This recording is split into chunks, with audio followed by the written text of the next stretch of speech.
مثلا وجود این است که به شما یاد دارید اداره گذشته با ایران مشکل داشت، با پاکستان مشکل داشت، با چین مشکل داشت، حتی با کشورهای آسیای میانه که با روسیه مشکل داشت، با اینها مشکل داشت. با هر یک در جنگ ولی الحمدلله با یک از اینها مشکل داشت.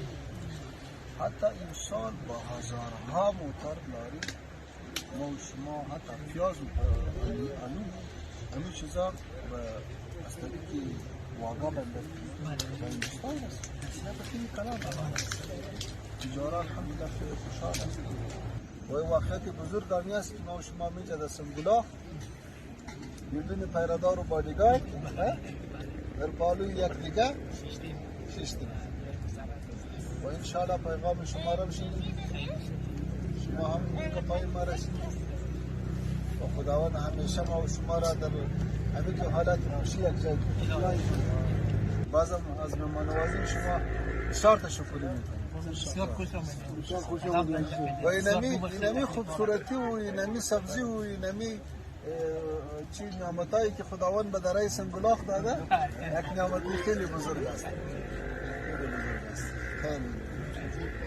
شخصیت‌های معزز جهادی مسئولین دلسوز امارت اسلامی را در این دره پر افتخار و شهید پرور سنگلاخ خیر مقدم عرض نموده با آن عمل گرفتاری و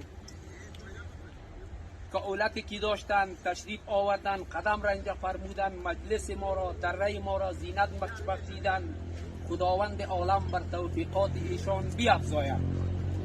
از آنجایی که عزیزان همه آگاه هستند قبل از پیروزی مجاهدین پر افتخار امارت اسلامی وضعیت امنیتی آنطوری که امروز ما شاهدی او هستیم نبود.